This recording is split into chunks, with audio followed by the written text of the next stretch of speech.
welcome. Today we have another friend of mine, Frank. I met this brother. He is almost like a brother in a chosen family from the Tony Robbins world also. We started talking from Facebook, from the Tony Robbins Facebook groups.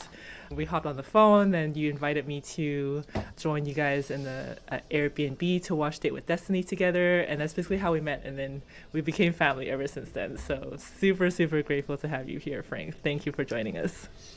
Thank you. It's an honor to help and contribute. Thank you. And Frank goes by SuperFrank. Can you tell us a little bit of a story of where that name came from? Sure.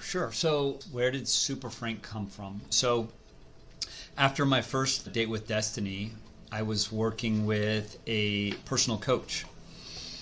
And this coach also I met through the Tony Robbins community. She's from the Tony Robbins realm, although she's branched out and grown since then.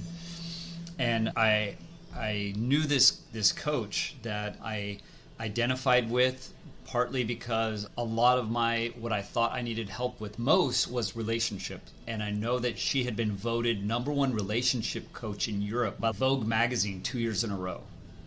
And I was like, all right, she might know something. She might at least either that or have good marketing. But at the same time, because I think of myself as an athlete, and I knew that while she was doing that, she was also the world champion triathlete in the Masters division. Right. And then also, because she was also the #1 banker in England. So it's like all these things that and so I was like, I think she's going to understand me. Somebody that tends to drive and push and go after things. So in the process of working with her, she took me on this, this journey, I'll say, over several months of coaching. And she asked me, we went into, and I understand this might be an NLP thing or something, but she basically went into different times of my life and was like every 5 years, how did I see myself? What was I doing? And what were the primary qualities that I would consider my best qualities at that time? Wow. And so we looked over like a 40 years period of different qualities and what were the trends. And so she said, all right, well, let's take the ones that I like most, or the ones that were most common naturally, ones that repeated, and which ones that I valued the most, and write them into this new version of who I'm going to be, who I want to be. Now that I have a choice, if I can be mindful of it, what are those qualities? And then she said, now we know like this was teenage Frank, and this was Marine Frank, and this was post-Marine Frank. So now, she said, we have to give this new you a name, but it's not you. It can't be your name. She's like, is it Bob? Is it Steve? And I was like, I'm going to need to think on that. For now, it's him. And as I started thinking of the visual, when I think back, I was like, I can remember a time when I was 23, and I remember a time when I was 40. It was like these times when I was doing these things, and I was like, how did I feel? I remember that when I was embodying all these things, when I was doing these things ritually, I felt like Superman. I felt invulnerable. There was nothing I couldn't do. I felt bulletproof. So essentially, I was Superman. I was like, no, I was SuperFrank. It was the super version of me at that time. And so I told her, I found my name. She says, what? SuperFrank. She says, no, it's not. I was like, yes, it is. It's SuperFrank. And she's like, okay, you're SuperFrank. That version of you is SuperFrank. And then I was like, okay, that's who I'm going to be. Oh my God. And that's how it came about. That's how it came about. That SuperFrank is the me that's using all my best qualities. Yeah. That the ones that I'm not aware of, and the ones I am aware of, and the ones I'm choosing. Oh, I love that. And you designed that quality for yourself. It's chosen.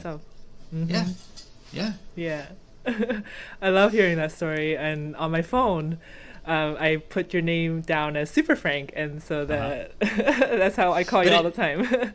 But it's not just SuperFrank. It has emojis. It's like it's SuperFrank with love and strength. Okay. What's the strength emoji? The arm, the muscle. Oh, okay. I'm trying to think. Where do I have it? I know if I made it a keystroke that if I type out SPFR, my key replacement changes it to wow. So let's see. You are Suzanne. I'm going to try to text you. Yeah, I need to update my phone then. Oh, with a lightning bolt. There we go. There you go. Oh, okay. All right. Okay, I need to update that. So it sounds like SuperFrank, but that's what it looks like. Okay. Oh, there's an image behind it. I love that. I have a photo album titled SuperFrank where it's the images of how I saw myself when I saw myself being super, being that version of me that I go to. I was like, when I am the super version of me emanating, it's like, what was I like? What did I do? I was like, what is my SuperFrank? I don't go there often enough. And it brings you right back there, right? Yep.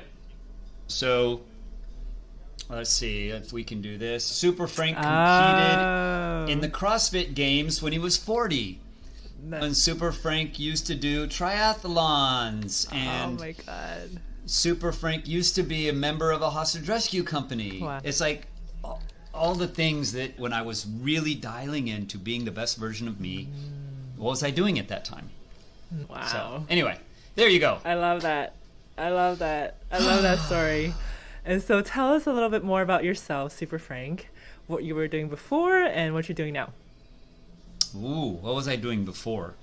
Well, I think for the past almost 27 years, I've been doing construction-related, remodeling, repair, maintenance type work. But before that, I spent 8 years in the Marine Corps where I specialized in high-level security, and I got trained and worked as an intelligence analyst. So reading information that may or may not have been classified about things, and then I would be asked, based on what I read, what my opinion of what are the most likely outcomes.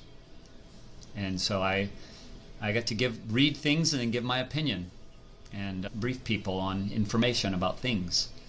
And that's what I did before I got into construction. So yeah.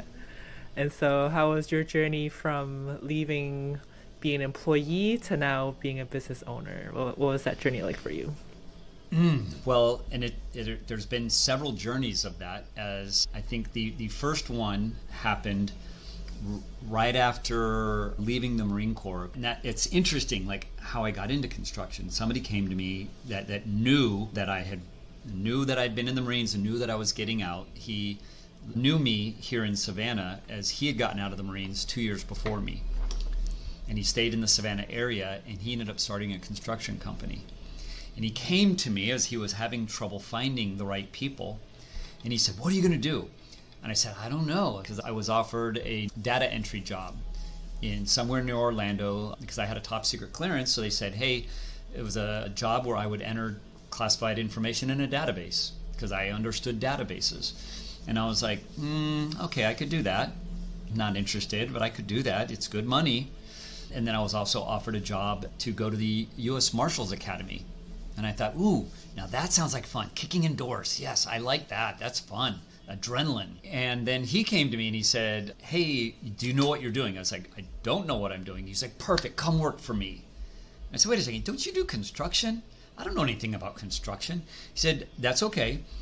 You understand the UCMJ, the Universal Code of Military Justice. He's like, as a Marine, you understand a set of rules that you've mastered. I was like, yes. He's like, well, in construction, there's building codes. If you can master one set of rules, you can master another set of rules. I was like, that is very logical. He said, I know as an Intel analyst, your test scores are off the chart. That means you're super smart. And I was like, oh, true. And he said, so you will be able to learn fast. And I said, true. Good logic, all good logic. And he said, beyond that, you used to be sort of infantry based. I said, yes. And he said, if you can convince men to rush up a beach under gunfire and attack a position under gunfire, if you can convince men to do that, you could certainly convince men to build a wall. And I was like, this is all very logical. He said, plus you outrank me 3 times.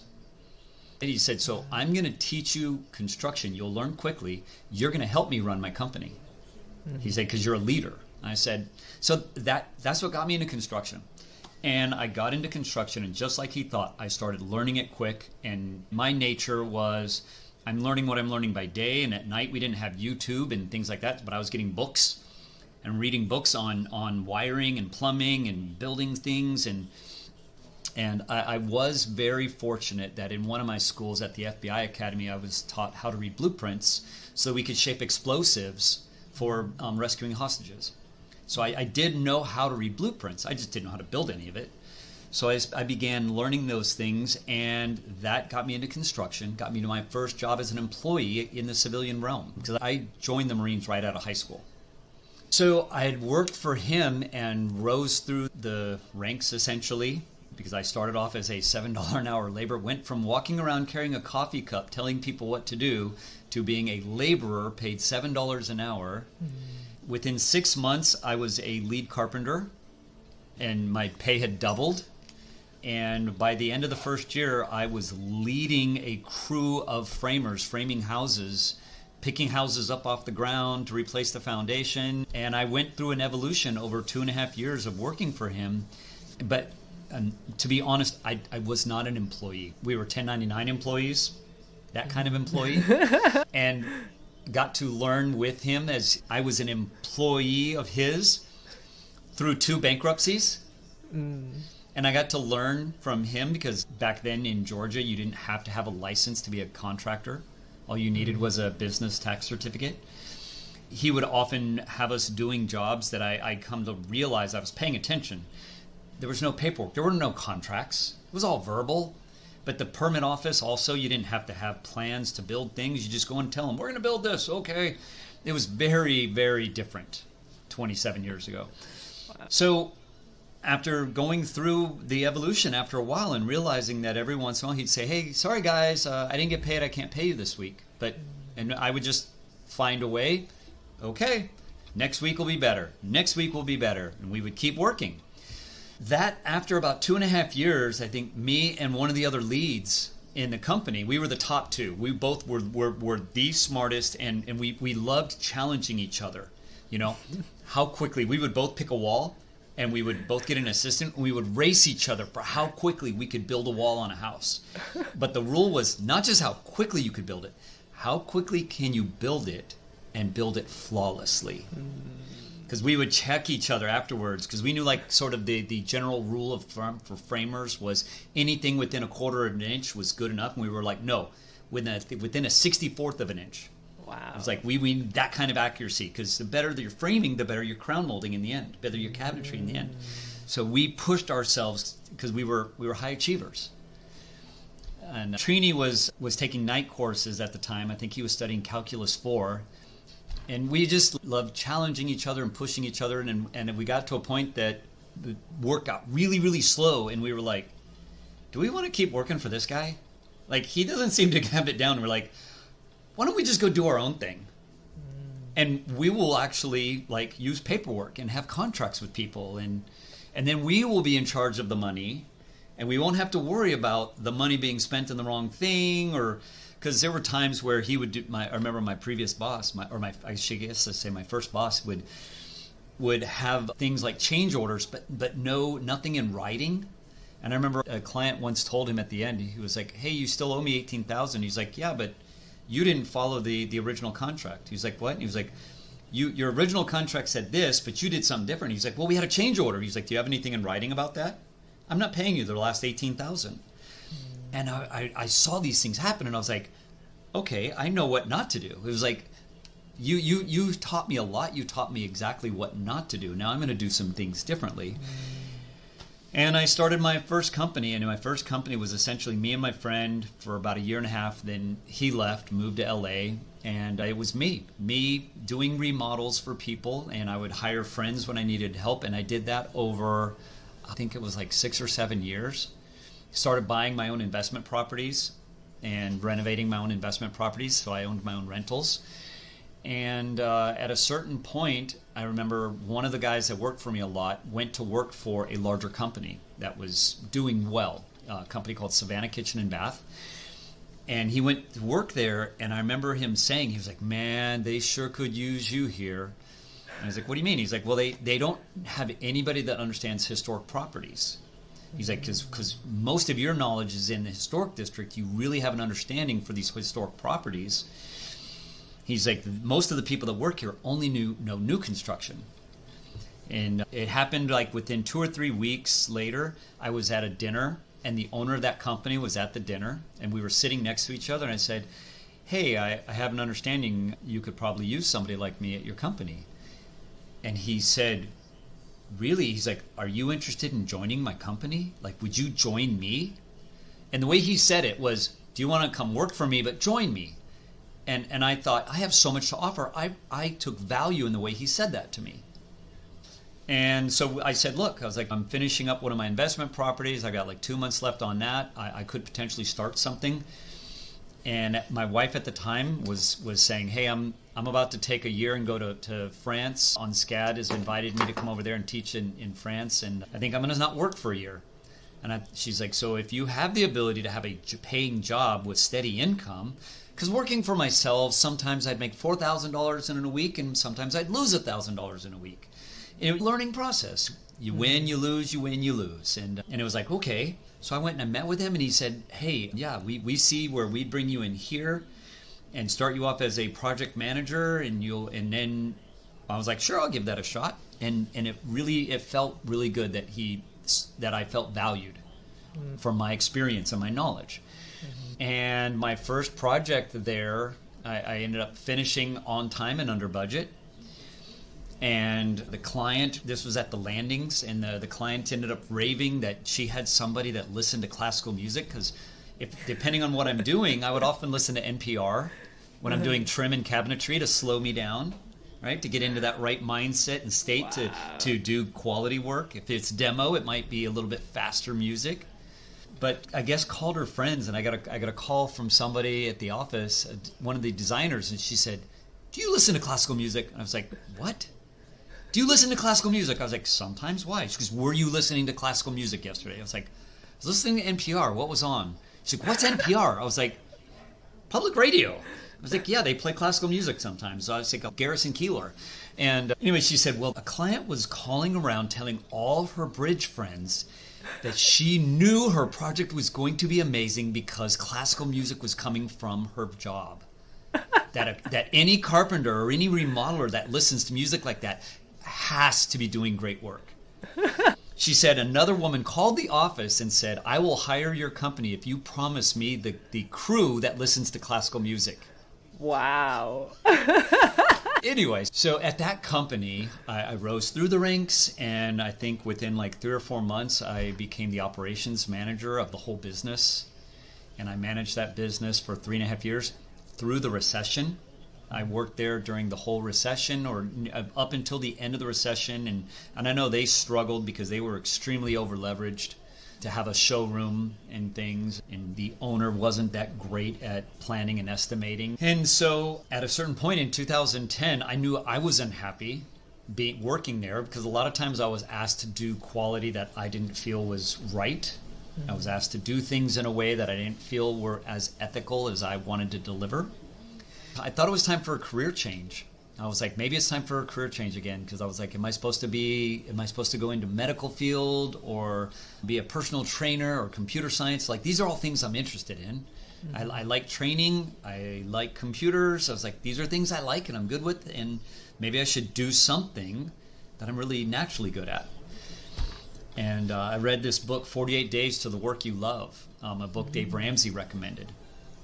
And I remember when I got to the end of the book, I had this download, and I was like, wait, I don't need to change careers.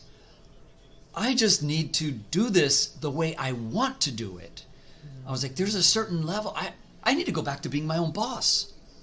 And this was still the downside of the economy, supposedly. Nobody had jobs, and I remember telling my wife, who was pregnant at the time, I was like, I need to quit my job. She was like, no, you don't. Not right now, don't. She's like, we have a baby coming in 4 weeks or 5 weeks or 6 weeks. We have a baby coming, and there isn't really work out there. And I was like, yeah, there is. Because the company I worked at stayed busy the whole recession. So reputation and marketing, I was like, you say the right things, you do the right things, you'll stay busy. And I knew the people that were hiring us were the bankers and the accountants because they knew how to save money for the rainy days. And so we said, okay, let's wait 6 months. We'll wait 6 months. We'll plan. We'll save money and we'll plan. And then in 6 months, after the child is here and we have money in the bank, you can, because we have no money in the bank, you can't quit your job. And so then we'll look at you changing and quitting your job and starting your company again. And because I said I'm going to do it differently. This next time I'm going to have employees. I will own the people that instead of it being friends. Because sometimes I would sell a job and then I need help, and I didn't have employees, and then I couldn't get the job done on time, and I would affect me. And so I said I have to own the people. I was like, I need a business loan. I need to own the people so I can control the outcome. And we decided to stay, and then the universe provided. 4 weeks later, he brought me in, the owner of the company brought me in for a meeting, and he said, hey, listen, we're restructuring the company and we don't need an operations manager any longer. We've decided we're going to take your position and break it up between the owner and a few other people in the office. And you're welcome to stay here. We'll pay you. You'll lose your pay. I was already at salary, working 60 hours a week for my salary. And he said, you'll stay on, and I would take like a $7 per hour pay cut to be a carpenter doing what I used to do. I said, I know more about what we do now, so I'm even more valuable. I'm not taking a pay cut. I said, you know what? I think it's time for me to leave. And he's like, what do you mean you're going to leave? There's no work out there. And I was like, I guess I'll figure that out. And I couldn't accept. I knew. I was like, I was able to keep myself busy before based on my reputation. Because most people knew me as Overkill Frank. That I wanted to do more than what everyone else was doing. Because I didn't accept building code. I considered that's the minimum standards. Because one of the things that really worked for me is I saw these historic homes. These homes that could last 100 years, 150, 200 years. If people did things in a certain manner, with a certain level of quality, with certain materials, that if maintained, these things could last. And I thought, why can't we do that now? It's somebody's investment. Why does it have to fall apart in 20 years? It's like, can't we do things with modern materials to make them last longer? And so when it happened, I remember I felt like I was set free. It was like, I'm being fired, but no, I'm being set free. I'm free to go out and dominate. And I remember coming home and telling my wife I was so excited that I lost my job. Because it's like you're forcing my hand. You're forcing me to go ahead and move my plan forward. Yeah. And all I see is I'm going to succeed. Right. And it's just having that faith, believing in yourself, believing in what you can see and create, and having that vision. I only saw a vision of this is what I'm going to achieve. This is how I'm going to get there. And I'd heard from other people. I'd seen the way others did things, and I was like, okay. And I had seen things be successful in the Marine Corps. I'd seen myself. When I did things a certain way, I saw the success. And I was like, okay, I'm just going to focus on all the things that work. And then fine-tune and keep fine-tuning and find other ways to improve, to constantly find improvements, to always get better. Like the Borg, right? You will be assimilated. You will become part of my collective of how I'm constantly making myself better. Yes, I watch Star Trek. So essentially, I came home and I told my wife, I was like, I just lost my job. She's like, oh no. It's like, no, yeah.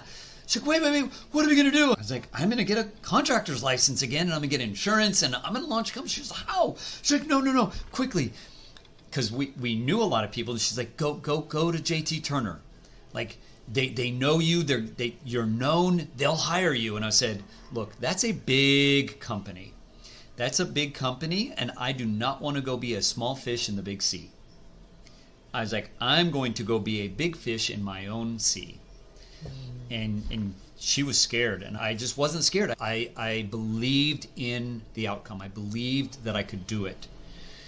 And I did it. $50 in a checking account, and getting the word out. Hey, started studying for the contractor's exam, and just got the word out. And the word got out that Frank's available. You don't have to go through this company to get Frank and what he wants to do. And I wrote out I used the Small Business Association. They have a template. One of their spreadsheets they have on their website is sort of a financial projection for 5-year financial projections of growth. And so I started thinking, I was like, okay, what do I think projects? I was like, okay, I'll be able to take on 3 projects per year because I can only do one at a time because it's just me. And I wrote out a formula. I was like, okay, it'll be me. And I ended up starting the company with a business partner. And I was like, okay, he and I will do this much work. And at the 3rd month, we'll hire the third person. And I knew who in the city I was going to hire. I was like, because I knew who was in the industry. And I was like, what qualities of people do I need? Who is it? And I was like, I know this person. I was like, I'm going to offer them enough money to come work for me. And most of it was 2 people that had their own gigs. Like one was a friend of mine that used to buy and flip houses, and she had an engineering degree but didn't want to be an engineer, but she wanted to buy and renovate houses, and she hired me to teach her. So she would say, I read this book in framing, but how do I really do it? And so I would come and teach her what tools to use, and she would do the work. She was renovating her own houses, and I taught her a lot of the nuances of how to do it. And then I thought, okay, I know what she's capable of. She was taught by me. And so basically I was like, by the end of the first year, we'll have 4 employees. This person we hire at 3 months in, 5 months later, our growth should be such that we'll hire this person. Because at the time I was the carpenter and the estimator and the salesman. I did it all. And I told him, and so did my business partner, we could do it all. He was better at the furniture stuff and trim and detail stuff. I was better at moving fast. I could do the detailed stuff, but I knew I was much better at the framing and structural stuff. I had more experience with that. So we focused, and I said, look, we'll work 4 days a week for the first few months, and in the field, every Friday will be an admin day. That'll be the Friday will be the day we'll have sales calls. Before lunch, we'll meet with people about sales, and then we'll have estimating and invoicing after lunch. And this is how we'll get through. And I was like, and then at this many months in, we should be busy enough that now we're going to have to spend 2 days one of us would have to spend 2 full days in the office. And then 3 months later, I was like, you're going to spend more days in the office planning things. I'm going to play in the office invoicing. And that was the idea. And I thought within the first year, we ended up needing to hire the first person day 3. Wow. Because after the 3rd day, enough hubbub got out that we were available, that the workflow was lining up, and people were like, can you start next week?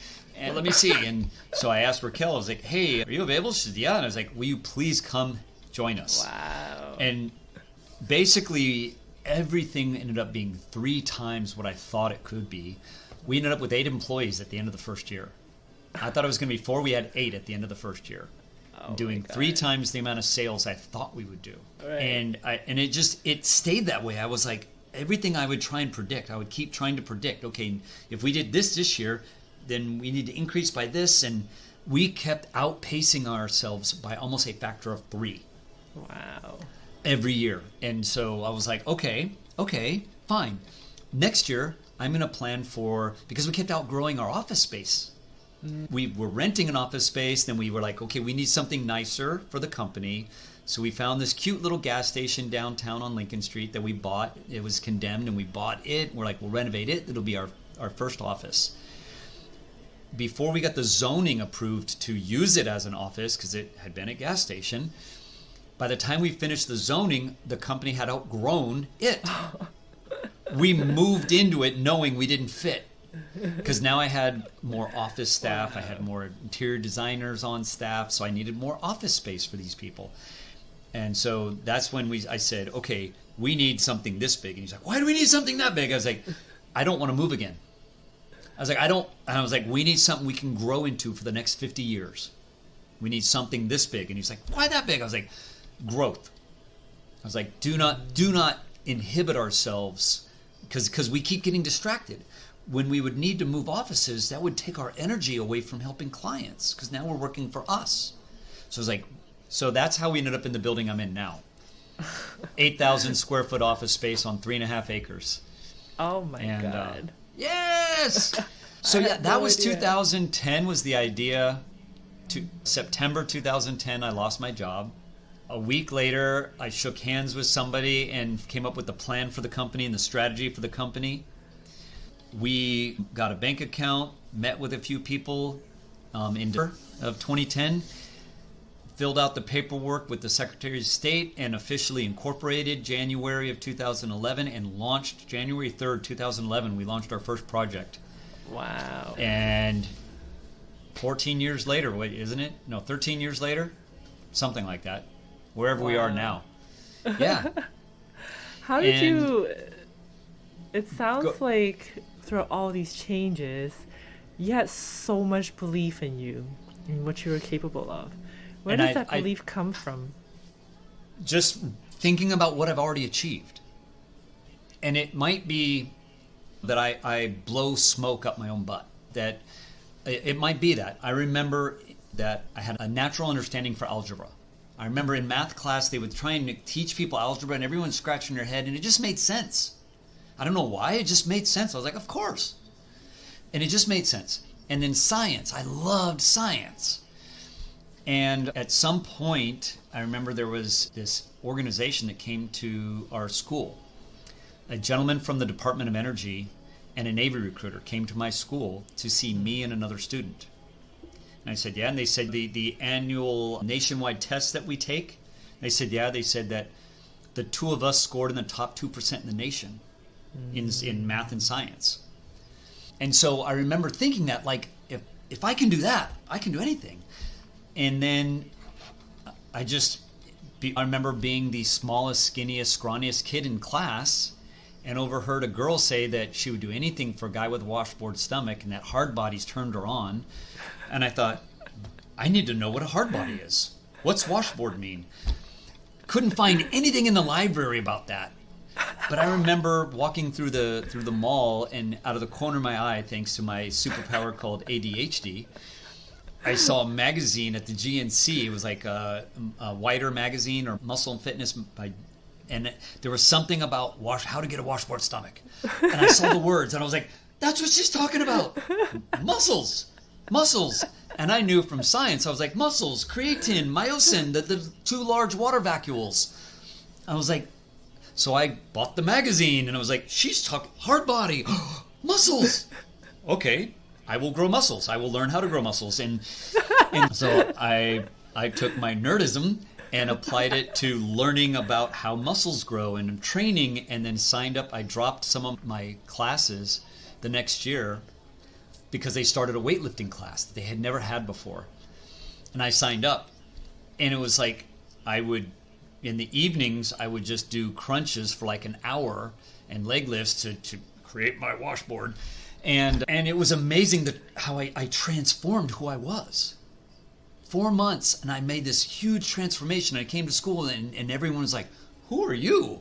So I had an understanding of, if you dedicate to something, if you study something, and you put in the work, I'd seen results. I'd seen I can do things. I signed up to join the Marines, and everybody told me I wouldn't be able to do it. And I was like, I can do that. And they're like, no, you don't understand. Like, they make killers. It's really tough, and you won't be able to handle it. And I was like, I can handle it. And for some reason, it was just naturally in me that I felt like I can do anything. Like, there wasn't this thing of I'll fail. And I was like, no, I'm going to try, and I'm only going to see that I'm going to succeed. And I did. And I remember, and it might be that a lot of this belief is from hearing over and over again. When I went back home after I graduated from boot camp, I went to visit my classmates. And I remember Nick telling me, he was the same guy from my school that told me I wouldn't be able to handle boot camp. When I got back, he told me, I really didn't think you'd be able to do it, but he's like, you did. Good job. And then he joined. It was like, and then if Frank can do it, anybody can do it. And a bunch of my classmates and from my school started joining the Marines when they saw I could do it. And then when I look back and I'm like, what they did in the Marines versus what I did in the Marines, and I was like, I had a wonderful trajectory in the Marine Corps. And I I achieved a lot of things, and just by putting in the work.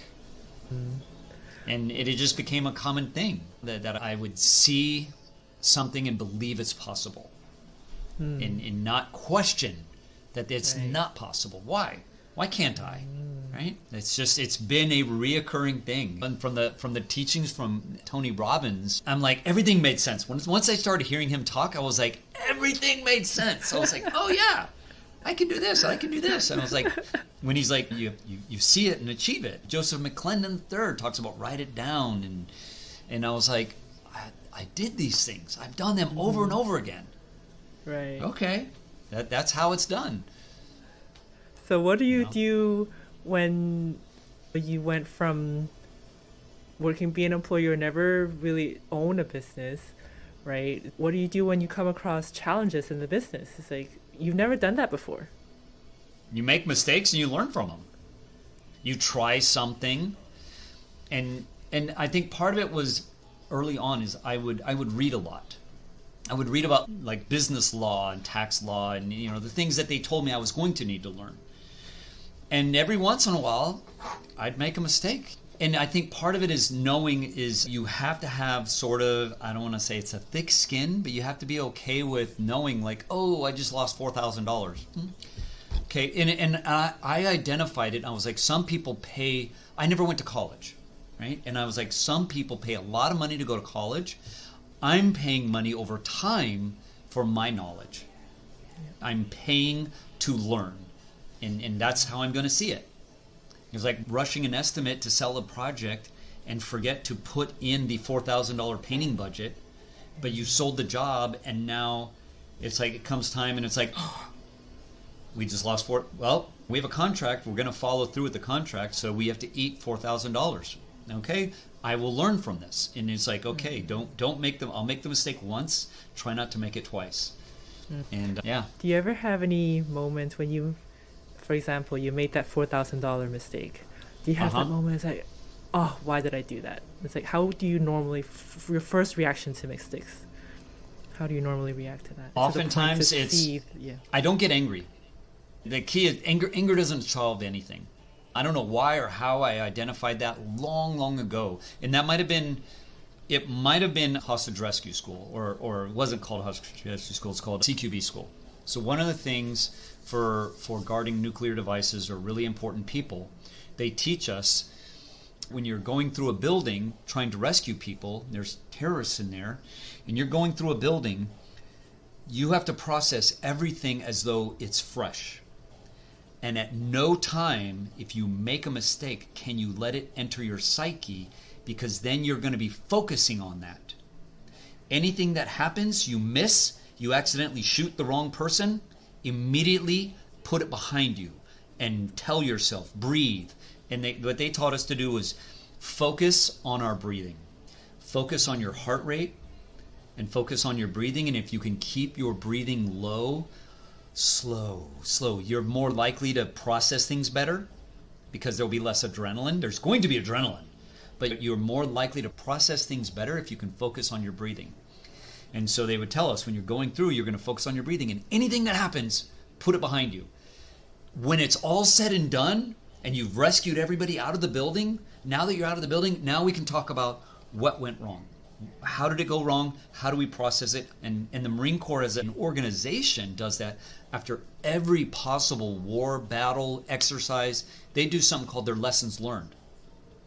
Out of everything we did, what can we learn from here? What went wrong? And so I tried to apply that to my business. We have a Monday meeting. Me and all my staff have a Monday meeting every week, and we spend a few minutes talking about lessons learned from last week. Like, is there anything we've learned? And sometimes it might be something as simple as, well, there's this one product that we've used for the last 20 years that isn't quite holding up like it used to. And if we do a little research, we'll often find, oh, that company was sold and the formula was changed, and now somebody's making more money selling something we used to believe in, and now we can't believe in it. But it's just, we do our lessons learned. And it might be that for me, that training when I was 18, 19 to do that might have stuck. Maybe it planted a seed inside, And I think also it's like a muscle, right? Because I can remember when it was like, oh, I made $1,000 mistake, or I made $100 mistake, or I cashed somebody's check and I put $600 in cash in an envelope in my wallet at Home Depot, and then I leave Home Depot and realize I don't have that envelope anymore. And it's like, okay, how do we learn from this? I just lost $600 cash. It's like, how do you learn from this? Okay, you never put cash in your pocket. You never go to the bank and then go somewhere. It's like, okay, you set up rules to not make that mistake again. And so then years later, you can have a $40,000 mistake. Then you go, oh. And remember, it's like, I can remember there was this remodel we did on Gaston Street. And early in the project, I remember I call it my spidey sense, right?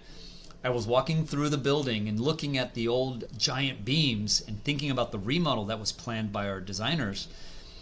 And I remember thinking, I think we need to do something to the structure here. And I was looking at it, and my operations manager at the time saw me looking at it, and she's like, don't you even start thinking we're going to be spending a lot of time altering that. That is fine. And my spidey sense told me, I was like, I don't know about that. And she said, Frank, it's fine, leave it alone. Because oftentimes I'd say, we need to reinforce this, we need to do this, because I don't feel right about that. And I listened to her and didn't trust my instincts. And 8 months later, all the marble tile in the bathroom was cracking, and it was cost me $40,000 to rip the entire bathroom apart. And then I was like, I knew that there was something here. I was like, if I had trusted my instincts and said something, this wouldn't have happened, or may not have. Right. But I was like, okay, we're going to tear the bathroom apart. We're bringing in steel. I was like, we're going to bring in steel I-beams. And I was like, if I'm going to pay for this the second time, it'll be the last time. Right. But it's a muscle. You like anything, you keep at it and you build a tolerance, and I don't know. I love that story. And you have so much belief, and that's exactly your recipe for success is you see things as I'm going to succeed at it because I have proof from the past that I have succeeded in difficult things before. And if obstacle comes, you don't see it as, oh, why did I do that? You don't beat yourself up, but you see it as an opportunity for you to improve on the next thing. Right. It's forever growth. Yeah. Right? And it's like lifting weights. Okay, I was working with 5 pounds, and I've worked with 5 pounds, and I now know how to work with 5 pounds, and now my muscles can handle 10 pounds. And it's growth, perpetual growth. Yeah. And I'm like, okay, what's next? What's next? So what's the next challenge? And I don't know that I was aware enough before to go, hey, I know I've done it well before, I'm going to do it well again. It was just it was that is my drive. Mm-hmm. That is my go-to, is I'm going to find solutions. I'm going to find a way to make things happen. Mm-hmm. And some of this could have been from my childhood, because I saw my mom do these really, really unique things that were different, outside the box. We lived without electricity for 6 months when I was 11 years old. We had left the city and moved into a town, and I remember her saying this town had an electric co-op in Northern California that was not part of the big PG&E grid. And she said, I went to turn on the electricity, and the electric co-op said, hey, you have no credit with us. You have no history with us, so we need a $500 deposit. And she said, I'm not giving you a deposit. I don't have to give PG&E a deposit. And they said, well, you have history with PG&E for however many years. She was like, but you have no history with us, so we need a deposit. And she said she thought about it, and she said she decided that if she paid them the deposit, we'd be eating rice and for a month or two. She said, so I decided rather than paying for electricity, we're having steaks. So she said, I realized we could eat like kings for a few months and not have electricity. And how fun would it be without electricity? And she identified that there was a giant fireplace that she could cook in. And it was summer months, so she's like, we don't need heat. We'll just be hot. And anyway, I think cool things like that as a kid, thinking, there's always another way. There's always another way to succeed. And you don't have to follow the path that everyone else is following. Yeah, that's so true. And it's oftentimes when we feel like we're stuck, and this I learned from Tony Robbins as well, is because we in our mind can only see there's only one way out, or just staying here. We cannot see that there are other options out there. Even just, I don't have to pay the power, I can eat steak. Yeah. That's an option. Right? Yeah. And that's so powerful. And that's kind of all these lessons of the people who influence you built up to your current beliefs that you have to really help you succeed in anything, really, and not have that doubt in yourself. And so I always end my podcast asking my guests the same question. For somebody listening to this and they hear that nudge, I want to do something more. I feel like I don't want to stay here for the rest of my life. What's one recommendation you would give to them? Listen to your instincts. Listen to your inner voice. Like, especially if because I felt strongly, I felt a drive to do something different. So listen to your inner voice. And if you see something, believe in it. Don't doubt. Believe in it like a fanatic. And then be willing to sacrifice, put in the work. I lived on credit cards for 3 years. And that's part of how I made my company the way it is now. Is I set, okay, what is the minimum I need to get a little bit of income, and paid myself $7 an hour for 3 years. But that I allowed to put more money back into the business, and lived off of credit cards, knowing if I'll suffer for a little bit of time to achieve my goals. And I thought, and it was not glorious, it was not fun, but it made it all possible. And started with $50 in a bank, and I think it was by year 4 or 5, I can't remember exactly, that we hit the $2 million in sales mark. Just keep at it, and believe, and just believe. Be willing to put in some work. I can remember working I had set up my exact replica of my computer station that I have at work. I mirrored it at home. Same computer desktop, same monitors. I was like, that way it's muscle memory. That if I'm working it's because I had a daughter back then. So I would get my daughter to bed, and then I'd go down to my computer and continue working on estimates and invoicing, and just continue working the grind to achieve it all. Yeah. You mentioned this a few times already, the muscle. Everything it's practice to creating the muscle is just like a workout, right? Yeah. And it's the repetition that you put in. Yep. Yeah. And you will get used to it. You will get used to it. That was something that I think really, really helped me, was during the invasion of Panama. It wasn't a war. But when we invaded Panama, I was down there for that. And I can remember what I was doing at the time, because I was with a unit down there for 18 months. I was in Panama doing hunting other people in the jungles and guarding things. And I remember that our work schedule was such that we had a day off every 3 days. Every 3 days we would work 2 days and have a day off. And I was hanging out with the guys that on our day off, we'd go get drunk and read comic books and play volleyball. That's what we would do. And there was a group of guys, they all had sort of this concept that they said, we're going to not spend any money the whole time we're here. So, and the idea was they all had these posters of IROC Zs, the Camaro, I think it's a Camaro. The car, they had a picture of the car. This was 89. So they had the IROC Z with the flames on it. And then they had a picture of Arnold Schwarzenegger up on their locker. And what they would do on their day off, they would work out all day long, right? They had this concept to keep from spending money. The gym is free. So they would go down to the gym after breakfast and they would lift weights. Then they would go read comic books for half an hour. Then they'd go play basketball for half an hour. And I remember watching them and thought, these guys are crazy. Like, all they're doing is pushing themselves. Well, during the invasion of Panama, once we went to 24-hour operations and we were only sleeping, because I remember they would take a power nap. They would go for a 5-mile run, come back, take a 30-minute nap, and then wake up and then go play volleyball. Well, once we went into combat operations, we're staying awake and we're given okay, you've been up for 18 hours, now you've got an hour to sleep. You got an hour to sleep, and now wake up, eat, and now you're going to go do something else, doing these military operations during the invasion of a country. And I remember how it hurt and sucked. And I remember seeing those guys, it didn't suck to them. I noticed patterns. I noticed things. And so I remember noticing that they were like, okay, we've done this. Okay, we've got time to eat. And they would immediately fall asleep. Where the rest of us, our bodies weren't used to that pattern.